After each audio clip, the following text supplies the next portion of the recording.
ये है दैनिक प्रातःकाल का डिजिटल एडिशन प्रातःकाल लाइव।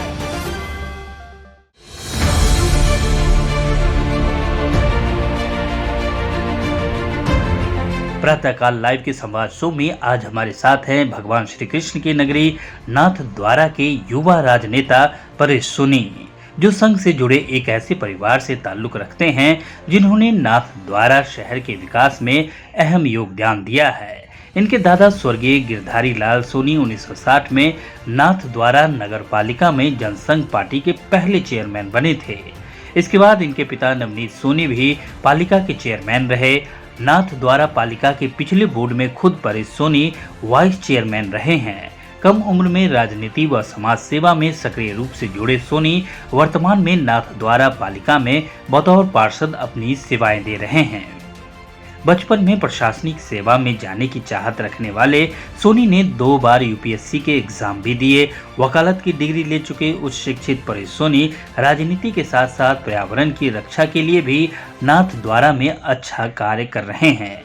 उनके साथ संवाद साधा है हमारे प्रतिनिधि मनीष पालीवाल ने, जिसे आपको देखना चाहिए। नमस्कार, प्रातःकाल लाइव में आप सभी का स्वागत है। संवाद का सिलसिला जारी है और आज के हमारे खास मेहमान हैं नाथद्वारा के श्री परेश सोनी जी। परेश सोनी जी नाथद्वारा नगर पालिका के पूर्व वाइस चेयरमैन रह चुके हैं और वर्तमान में काउंसलर के रूप में नाथद्वारा नगर पालिका को अपनी सेवाएं दे रहे हैं। परेश जी मुंबई यात्रा पर हैं। आज उनके जीवन से जुड़ी हुई कुछ दिलचस्प बातें संवाद के माध्यम से आप तमाम लोगों को सुनाने जा रहे हैं। परेश जी, मुंबई में आपका स्वागत है। मेरा पहला सवाल है कि आपकी जो पारिवारिक यात्रा है संघ से जुड़ी हुई है, भारतीय जनता पार्टी के साथ जुड़ी हुई, उसके बारे में विस्तार से बताएं। मेरी पारिवारिक पृष्ठभूमि के हिसाब से अगर आप पूछ रहे हैं तो मेरे दादाजी गिरधारी लाल जी सोनी हैं, जो राजस्थान में जनसंघ की प्रथम नगर पालिका बनी थी, वो नाथद्वारा में बनी थी और उसके प्रथम चेयरमैन मेरे दादाजी थे स्वर्गीय गिरधारी लाल जी सोनी। उन्होंने वो 1.5 साल तक, लगभग 61 में वो चेयरमैन बने थे। 1.5 साल तक वो चेयरमैन रहे। चेयरमैन कार्यकाल के दौरान ही उनकी मृत्यु हो गई थी। 1.5 साल में उन्होंने जो विकास के आयाम स्थापित किए थे उस समय में, राजस्थान में प्रथम तो जनसंघ की नगर पालिका बनानी, एकमात्र दीपक जलना राजस्थान में, वो भी नाथद्वारा में। दीपक उस समय चुनाव चिन्ह हुआ कर रहा था, वो चुनाव चिन्ह दीपक था और एकमात्र राजस्थान में दीपक जल रहा हो तो आप ये सोच लो कि पूरे राजस्थान में अंधेरा और एक जगह दीपक जल रहा हो तो क्या स्थिति हो रही होगी उस दीपक की। और उसके बाद मोहनलाल जी सुखाड़िया जैसे दिग्गज कांग्रेसी नेता के क्षेत्र में रह करके जनसंघ को स्थापित करना, तो ये कोई छोटा मोटा काम नहीं था मेरे हिसाब से। उसके बाद उनके जो डेवलपमेंट, उनके समय में सड़कें, प्रथम बार नाथद्वारा में सड़क उस व्यक्ति ने ही दिखाई थी कि सड़क क्या होती है। वो स्वयं जन नेता इस टाइप के थे कि स्वयं खुद काम करते थे सड़क पर उतर के, और वो उनके कारण आज भी हम उस चीज़ को देख रहे हो। पब्लिक भी हमको अगर देख रही हो तो उस नज़रिए से देख पा रही है। मेरे फादर उसके बाद चेयरमैन बने 1999 से 2004 तक चेयरमैन का कार्यकाल रहा। मैं ये कह सकता हूँ कि राजनीति के क्षेत्र में बेदाग और ईमानदार छवि मेरे जैसे मेरे दादाजी की थी, वैसी की वैसी मेरे फादर की थी। कहते हैं कि राजनीति में एक ऐसी काली कोठरी होती है जिसमें किसी को बेदाग निकलना बहुत मुश्किल होता है, लेकिन मैं ये कह सकता हूँ मेरे फादर, मेरे चाहे गुरु कहें, एकमात्र ऐसा व्यक्ति है जो राजनीति में बेदाग निकला है। उनकी जितनी तारीफ की जाए उतनी कम है। द्वारा नगर पालिका के आप उपाध्यक्ष रहे। आपका दावा है कि खूब सारे विकास के कार्य हुए। ऐसा कौन सा काम है जो आपको लगता है कि आप लोग नहीं कर पाए और अगर सत्ता में वापसी करते हैं तो उसे पूरा करेंगे? देखिए, जहाँ तक मैं ये कहना चाहता हूँ कि हमारे कार्यकाल में हम लोगों ने काम किए, तो प्रत्येक वार्ड का रिकॉर्ड उठा के देखें तो हमने कितने लाखों रुपए के काम सड़कों से लगा करके, छोटी छोटी चीज़ें हैं जो कई टाइम से लोग सफ़र कर रहे थे, नालियों से लगा करके, उन सब एक ग्रास रूट पे हम लोगों ने काम किया था। कुछ चीज़ें ऐसी थी जो रियल में मेरे मन में थी और वो सच में छूट गई हैं, जिसमें एक बहुत बड़ी स्कीम थी एकल खिड़की की। एकल खिड़की की एक योजना ऐसी थी, हालांकि उसके बाद अभी के बोर्ड में सीपी साहब के निर्देश में वो एकल खिड़की खुली भी है, क्योंकि उनको मैंने भी लिख के दिया था कि ये एकल खिड़की बननी चाहिए, लेकिन उसमें एक मैन पावर नहीं हो जब तक उसका कोई मतलब नहीं है। मतलब यह है कि एकल खिड़की एक ऐसी समस्या निवारण खिड़की होनी चाहिए कि उसमें आम लोगों के छोटे मोटे काम होते हैं नगर पालिका में, जैसे आप पानी बिजली की एनओसी ले लीजिए, आप अपने उनके बैंक का लोन लेना है उसके लिए एनओसी ले लीजिए, उनके मकान के निर्माण स्वीकृति के लिए एनओसी ले लीजिए। तो इन सब चीज़ों के लिए आदमी जन्म मृत्यु प्रमाण पत्र हो गए हैं, इन सब चीज़ों के लिए आदमी को दौड़ भाग नहीं करनी चाहिए। उस एकल खिड़की पर सर्व समस्या का समाधान हो जाए तुरंत। आदमी को अंदर जाने के लिए किसी अधिकारी से मिलना या चेयरमैन से उसके बाद मिलना, इन छोटी चीज़ों के लिए अभी तक भी हम सफ़र करते जा रहे हैं। वो चीज़ मैं समाप्त करना चाहता था। एक ये था कि एक शिकायत केंद्र मुझे बनाना था, उसके भी मैं नहीं कर पाया वो काम भी। एक शिकायत केंद्र ऐसा खोलना था कि जिसमें 24 घंटे सर्विस रहे, क्योंकि नगर पालिका एक ऐसा डिपार्टमेंट है जो पानी बिजली से सफाई से लेकर के रिलेटेड है। आम व्यक्ति कहाँ जाए उस समस्या को लेकर के। 24 घंटे 3 शिफ्टों में आदमी लगे और हर समय आदमी की समस्या नोट हो। जैसे ऑनलाइन में अपन शिकायत दर्ज कराते हैं आज की तारीख में मुख्यमंत्री जी के वहाँ तक भी वो शिकायत दर्ज होती है, वैसे अपने नगर पालिका स्तर पे वो शिकायत दर्ज हो और उसका 24 घंटे में समस्या का समाधान करना अनिवार्य हो। और अगर वो समस्या का समाधान नहीं होता है तो संबंधित कर्मचारी पर कार्रवाई हो। नहीं, बहुत अच्छा आपकी सोच है। मेरा अगला जो सवाल आपसे है कि जैसा कि आपने बताया कि आपका परिवार संघ पृष्ठभूमि से रहा, आपके पिताजी लंबे अरसे तक भारतीय जनता पार्टी के कद्दावर नेता रहे, आखिर क्या कारण रहा कि गत चुनाव में भारतीय जनता पार्टी ने आपका टिकट काट दिया? ये लंबी दूरियां जो हुई उसके पीछे मूल कारण क्या है? देखिए, पॉलिटिक्स में ये बात बताता हूँ कि क्या होता है, बड़े बड़े लोग जितने भी होते हैं, जो हमारे पार्टी के दिग्गज ले लो या हमारे से ऊपर के जो नेता ले लो, अक्सर कान भराई चलती है, कार सेवा बोलते हैं हम पॉलिटिक्स में उसको। तो हमारे खिलाफ भी वही कार्यक्रम हुआ जो ऊपर के नेता समझ नहीं पाए उस चीज़ को कि कौन कार सेवा कर रहा है। हमारी अगर पृष्ठभूमि से देख लो या हमारी कार्यशैली देख लो, दोनों चीज़ें उठा करके देख लो, हमने क्या काम किए हैं क्या नहीं किए हैं। मैंने सर्व समाज के हितों के काम किए हैं, हर समाज को मैंने साथ लेकर के काम किया है। वो सारे समाजों से आप पूछ सकते हैं कि हमने क्या स्तर पे काम किया है। किसी हालत में भी हमारा बोर्ड जाने जैसी कंडीशन नहीं थी, लेकिन उसके बावजूद भी ये कंडीशन आगे खड़ी हो गई है। तो वो सारी चीज़ें आप अगर इसकी पृष्ठभूमि में जाके देखेंगे तो मेन ये देखा जाएगा कि कार सेवा की गई है हमारे पीछे से। ये बैकग्राउंड रहा है कि हमको बीजेपी से चुनाव नहीं लड़के निर्दलीय चुनाव लड़ना पड़ा। वो चुनाव आप जीते भी थे। इन तमाम चीज़ों के पीछे एक और कहानी चलती है। वो कहानी ये चलती है कि डॉक्टर सीपी साहब जो हमारे वर्तमान में विधानसभा अध्यक्ष हैं राजस्थान के, उनके साथ जो आपकी नज़दीकियां हैं वो भी कहीं ना कहीं इस मामले में जिम्मेदार मानी जाती हैं। इस मामले में कितनी सच्चाई है? देखिए, डॉक्टर सीपी जोशी जी की बात करें तो वो मेरे फादर के क्लास फेलो रहे। जब वो प्रथम बार इलेक्शन लड़े थे उस समय 1980 में, तो 4 से 5 साल वो मेरी जो शॉप है वहाँ भी बैठते थे, मेरे फादर के घनिष्ठ मित्र थे। तो उस हिसाब से मुझे उनके साथ जोड़ा गया कि ये उनके पारिवारिक अंग से जुड़े हुए हैं। तो मुझे उस पॉलिटिकल व्यू में लोगों ने मेरे खिलाफ जो कार सेवा करनी चाहिए थी वो सीपी साहब से उस हिसाब से जोड़ करके मेरे संबंध प्रेजेंट किए। मैं आपसे इस सब चीज़ से अलग हटके एक बात करना चाहता हूँ कि सीपी साहब नाथद्वारा के विकास में जो भी प्लानिंग लाएंगे तो मुझे उसमें कोई आपत्ति नहीं रहेगी और नाथद्वारा के डेवलपमेंट में मैं साथ खड़ा मिलूँगा, क्योंकि मुझे मेरे क्षेत्र के विकास में दिलचस्पी है और मैं पॉलिटिक्स करना भी उसी लिए करना चाहता हूँ कि मैं मेरे क्षेत्र का विकास किसी भी कीमत पर नहीं रुके। अब लोग जो मेरे खिलाफ होंगे, पॉलिटिक्स में सब तरह की ग्रुपबाजी होती है, तो जो मेरे खिलाफ होंगे वो सीपी जोशी को उस हिसाब से प्रेजेंट करेंगे। तो वो उनका लुकआउट है, मेरा लुकआउट अलग है, मेरा दृष्टिकोण अलग है, मेरे को सीपी जोशी को देखने की दृष्टिकोण अलग है। उसको आप लोग कैसे भी प्रेजेंट करें तो उसका मेरे पास कोई वो रास्ता नहीं है, कोई उपाय नहीं है कि मैं क्या करूं क्या नहीं करूं उसके लिए।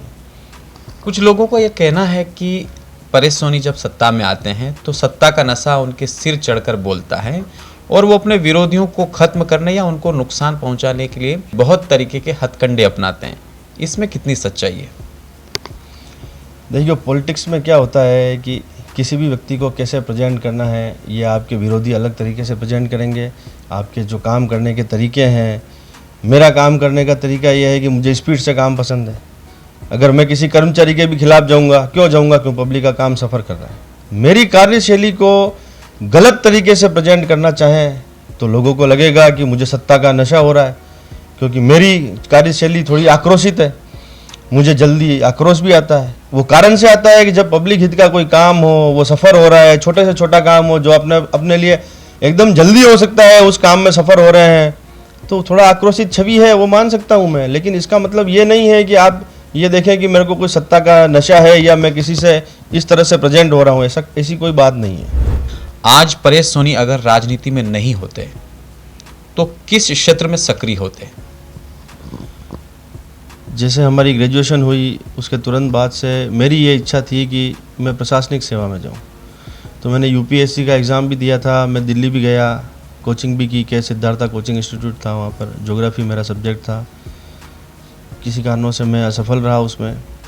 तो अगर मैं पॉलिटिक्स में नहीं होता तो या तो प्रशासनिक सेवा में होता, या उसके अलावा मेरी रुचि थी कंस्ट्रक्शन लाइन के बिज़नेस में, तो मैं उसी बिज़नेस में अभी हूँ पॉलिटिक्स के साथ में, और होता तो भी उसी बिज़नेस में मैं स्थान लेता, उसके अलावा और कोई मेरी इच्छा नहीं थी। इसके साथ ही मैं एक बात और बताना चाहता हूँ कि इसके बाद मैंने यूपीएससी की तैयारी के बाद मैंने एलएलबी की थी जोधपुर से। फिर मेरी इच्छा वकालत करने की भी थी, अगर मैं करता तो भी जोधपुर रह करके हाई कोर्ट में ही वकालत करता, लेकिन फिर कोई पारिवारिक कारणों से मुझे बिज़नेस में नाथद्वारा आना पड़ा, और फिर धीरे धीरे चूँकि पारिवारिक पृष्ठभूमि राजनीति की थी तो मुझे इस क्षेत्र में आने का मौका मिल गया। तो मैं बिज़नेस के साथ साथ पॉलिटिक्स में भी मेरी रुचि थी और मैं इस क्षेत्र में प्रवेश कर गया। तो ये कहना चाहता हूँ कि अगर राजनीति में मैं नहीं होता तो मैं समाज सेवा कोई एनजीओ बना के कर रहा होता, मैं उसके अलावा मैं या तो वकालत कर रहा होता या किसी प्रशासनिक सेवा के पद पर होता कि मैं प्रशासनिक अधिकारी बनता। सोनी जी नाथद्वारा के पूर्व विधायक और अब इस दुनिया में नहीं रहे कल्याण सिंह जी के साथ आपका गहरा ताल्लुक रहा है।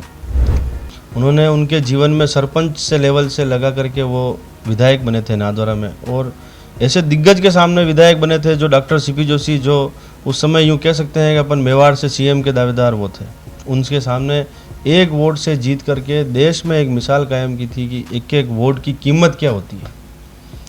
तो कल्याण सिंह जी का मैं आपको क्या किस्से सुनाऊं। कल्याण सिंह जी के कई किस्से हैं कि वो व्यक्ति बहुत तेज तर्रार व्यक्ति थे और तुरंत कार्यकर्ताओं के लिए आधी रात को खड़े रहने वाले व्यक्ति थे।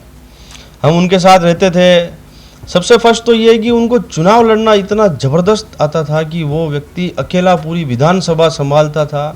इतनी स्फूर्ति से सुबह 5 बजे उठ करके कल्याण सिंह जी क्षेत्र में चले जाते थे और वो उस क्षेत्र को इस तरीके से संभालते थे, लोगों को ये पता नहीं चलता था 9 बजे तक कहाँ पहुँचना है कहाँ नहीं पहुँचना, और वो व्यक्ति क्षेत्र संभाल के 9 बजे तक वापस आ जाता है। और 9 बजे के बाद कोई आदमी क्षेत्र देखने जाए उसके पहले तो वो उस क्षेत्र में से सारी चीज़ क्लियर करके आ जाते थे। उनके साथ में 5-25 पंचायतों में मुझे भी जाने का मौका मिला। तो छोटे छोटे गांव में छोटे छोटे बंच लोगों के, जहाँ छोटी छोटी बस्तियां बनी हुई है, लोगों के ध्यान ही नहीं जाते हैं, उस छोटी छोटी जगह पे कैसे उनके छोटे मोटे काम कर सकें। और उस व्यक्ति ने मुझे एक बात सीखने को उनसे ये मिली कि उन्होंने ये कहा था व्यक्तिगत काम लोगों के मैक्सिमम होने चाहिए। आप डेवलपमेंट करो, डेवलपमेंट के लिए कोई कमी नहीं है, आप सड़कें बनाओ, बड़े से बड़ी योजनाएं लाओ, सब करो, लेकिन व्यक्तिगत काम लोगों के आपके अगर क्लियर नहीं करोगे तो लोग आपके साथ जुड़ेंगे नहीं। वो बात सही थी और उसको मैंने गांठ बांधी थी। मेरा फर्स्ट चुनाव था तब वो मुझे मेरी ऑफिस पे आके कह के गए थे कि परेश जी मेहनत करनी है, अभी बहुत चीज़ बाकी है। तो उनकी एक चीज़ थी कि एक एक वार्ड के ऊपर पहुंचो आप। अगर आप पूरे निचले स्तर पर जाकर के एक वार्ड के एक एक आदमी से नहीं मिलोगे तो आप ये भूल जाओ कि आप जीतने के कगार पे हो। मतलब वो एंड तक मेहनत करना उस व्यक्ति ने सिखाया था। राजसमंद की सांसद दिया कुमारी जी की कार्यशैली को लेकर आप क्या कहना चाहेंगे?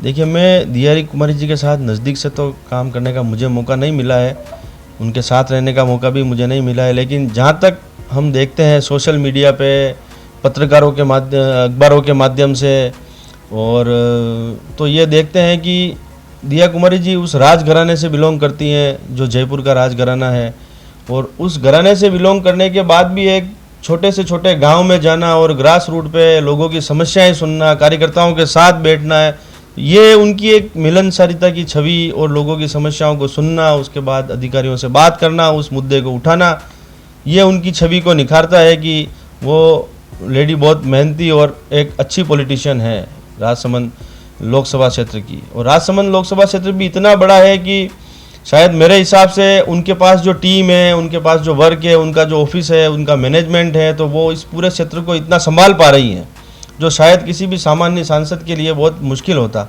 लेकिन ऐसे इसके पहले जैसे हरिओम सिंह जी सांसद थे, तो उन्होंने भी इस क्षेत्र को बहुत प्रॉपर तरीके से संभाला था। तो वो यहाँ के जाइंदा थे, यहीं के रहने वाले थे, तो वो समझते भी थे। ये अगर जयपुर की है, उनके बावजूद भी ये यहाँ आकर के चुनाव लड़ने के बाद यहाँ के लोगों की समस्याओं को सुन रही हैं, उनके बीच बैठ रही हैं। ये उनकी एक लोकप्रियता वाली बात है और वो संभाल रही है। ये एक बहुत अच्छी छवि उनकी निखारने वाली बात है इन पब्लिक के अंदर। परेश जी, जानकारी में आया है कि कोरोना काल के बाद आपने पर्यावरण के क्षेत्र में भी काम किया है। आपने एक संस्था भी बनाई है, वो संस्था किस तरीके से काम कर रही है और अब तक क्या हुआ उसके बारे में बताएं। देखिए सर, कोरोना काल में स्थिति ये हुई थी कि हम सब दोस्त लोग शाम को मिलते भी थे, बैठते थे, तो एक चर्चा का विषय बना कि मैक्सिमम गवर्नमेंट सब जगह ऑक्सीजन प्लांट लगा रही है। हर जगह 25-25 लाख 50-50 लाख रुपए गवर्नमेंट दे रही है और ऑक्सीजन प्लांट के लिए ज़मीनी स्तर पे काम शुरू हो रहा है। तो हम लोगों ने ये सोचा कि ऑक्सीजन प्लांट तो बन रहे हैं, लेकिन ऑक्सीजन जनरेट कहाँ से होगी? वृक्ष तो कट रहे हैं, तो अपन जनरेट क्यों नहीं करें ऑक्सीजन को? तो हमारे गणेश टेकरी के पास में एक 100 बीघा ज़मीन, 150 बीघा ज़मीन लगभग वन विभाग की पड़ी हुई थी और वो पूरी बाउंड्री शुदा ज़मीन थी। तो हम सब दोस्तों ने मिलकर ये प्लान बनाया कि अपन क्यों ना यहाँ पे वृक्षारोपण का कार्यक्रम शुरू करें, अपने स्तर पर एक वृक्षारोपण का कार्यक्रम शुरू करें। तो हमने उसको छोटे स्तर पर करना चाहा था। तो जब हम शुरुआत करने गए तो हमारे पास बहुत सारी समस्याएं आई उस जगह में काम करने के लिए, शुरुआत करने के लिए, चूँकि वन विभाग की ज़मीन थी। अब मैं आपको बताऊं कि उस समय किससे बात करें, तो मैंने डॉक्टर सीपी जोशी साहब के फ़ोन लगाया। मैंने उनसे निवेदन किया कि साहब हम वृक्षारोपण करना चाहते हैं। तो वो बहुत खुश हुए और उन्होंने तुरंत कहा कि क्यों नहीं करो, तुरंत करो, कब शुरू करना चाहते हो? मैंने कहा साहब आप इसमें हमारी हेल्प करें तो हम ये काम शुरू कर पाएँ। तो दूसरे दिन ही सीपी साहब के निर्देश पर कलेक्टर साहब से लगाकर डीएफओ साहब, एसडीएम साहब, सारे अधिकारी उस ज़मीन पर थे। हमने उनको हमारी प्लानिंग बताई कि हम इस तरीके से इतने सारे गड्ढे खोद करके और हम पहले हमारे कार्यकर्ताओं के स्तर पर ये काम करना चाहते हैं।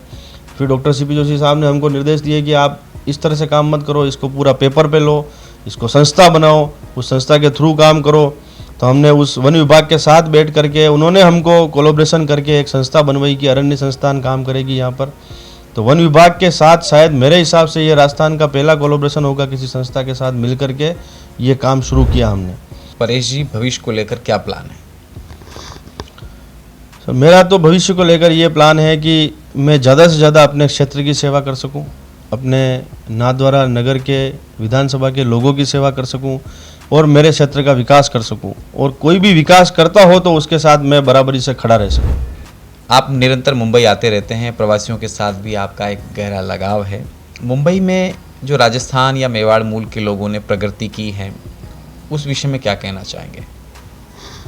देखिए सर, विधानसभा में छोटे छोटे हमारे गांवों से निकल करके जो व्यक्ति मुंबई जैसे महानगर में आकर के उन लोगों ने अपने बिजनेस में पांव जमाए हैं और वो अभी शीर्षस्थ क्षेत्र में वहाँ काम कर रहे हैं, मुंबई में, महाराष्ट्र जैसी जगह में। मतलब बहुत खुशी होती है कि एक अगर आप मुंबई आए और अपने को लगे कि ये फला फैक्ट्री है और ये कहाँ की है, तो ये हमारे खमनौर के उस गांव के फलाने सेठ जी की है, उनके पिताजी की है, उन्होंने यहाँ कितनी मेहनत की होगी, कितने काम किए होंगे, तब जाकर के उन्होंने इतना बड़ा एम्पायर खड़ा किया है। बहुत खुशी की बात है मनीष जी, और मुझे अच्छा भी लगता है कि हमारे क्षेत्र के लोग महाराष्ट्र में आकर के किन ऊंचाइयों पे, कोई बिल्डर है, कोई क्या है, कोई मेटल किंग है, तो बहुत ही बड़ी बात है और रियल में बड़े बड़े लोग हैं वो सब। मेरी तो ये इच्छा है कि कोई भी पॉलिटिकल पर्सन हो, चाहे वर्तमान विधायक हो, सीपी जोशी साहब हो, तो उनसे भी निवेदन है कि वो इन लोगों के साथ एक मीट करे, एक डील करे, उनके साथ बैठ करके चर्चा करे कि हमारे क्षेत्र में क्या इंडस्ट्रीज डेवलप हो सकती हैं, वो लोग क्या इन्वेस्ट कर सकते हैं जिससे हमारे नाथद्वारा के क्षेत्र के युवाओं को रोजगार मिले मैक्सिमम। तो इस चीज़ के लिए, इस काम के लिए उन लोगों के साथ एक मीट होनी चाहिए और उनसे गेट टुगेदर होकर के आप पूरी ग्रास रूट पे ज़मीन देखें, क्या चीज़ डेवलप हो सकता है। मिनरल्स के लिए हमारे यहाँ बहुत सारे स्कोप हैं, इतने सारे मिनरल्स के प्लांट लगे हुए हैं, तो उस जगह पे जाकर के उन लोगों का सहयोग लेकर के उन लोगों को यहाँ इन्वॉल्व करना चाहिए, अपनी क्षेत्र में अपनी भूमि के प्रति वो जागरूक हों। तो वो सारा पॉलिटिकल और business सही कहा। में मैं आपकी बात को काट रहा हूँ, आपने बिल्कुल सही कहा। ये इस तरीके का प्रयास किसी भी राजनेता ने आज दिन तक नहीं किया कि यहाँ के प्रवासियों को अपनी मातृभूमि पर बिजनेस स्थापित करने के लिए कुछ प्रेरित करें। आपने ये बात रखी है, निश्चित तौर पर हमें लगता है कि आप यहाँ के लोगों के डेवलपमेंट के लिए ये बात आगे तक पहुँचाएंगे। इसमें मैं तो वर्तमान विधायक साहब से जो अभी इतने डेवलपमेंट के काम करा रहे हैं, डीएमएफटी फंड का इतना बड़ा फंड, मैं ये कह सकता हूँ 500 करोड़ रुपए नाथद्वारा विधानसभा में वर्तमान में काम 500 करोड़ रुपए के काम चालू हैं। तो वो डेवलपमेंट की पसंद वाले व्यक्ति हैं, तो वो इन सारे बिजनेसमैन के साथ बैठ करके एक प्लानिंग करें अपने क्षेत्र में ही मीटिंग हो, उन सबका एक सम्मेलन नाथद्वारा में ही हो, जो उन सारे दिग्गज हस्तियों को एक टेबल पे बिठा करके बात कर सकें। और उसमें कोई योजना है जिस किसी युवा के पास भी हो, जैसे कोई एक जनरल मंच भी बन जाए, पब्लिक भी आए, हर व्यक्ति के दिमाग में कुछ न कुछ प्लानिंग होती है, तो उनसे भी राय लेवें मैक्सिमम लोगों से और एक बढ़िया चीज़ करें, तो ये अपने क्षेत्र के डेवलपमेंट के लिए अभूतपूर्व कार्य होगा। धन्यवाद प्रातःकाल से बातचीत करने के लिए। मित्रों, ये थे परेश सोनी जी, जिनका आपने संवाद सुना। अगली बार मिलते हैं और एक नए खास मेहमान के साथ। बने रहें प्रातःकाल लाइव के साथ। धन्यवाद।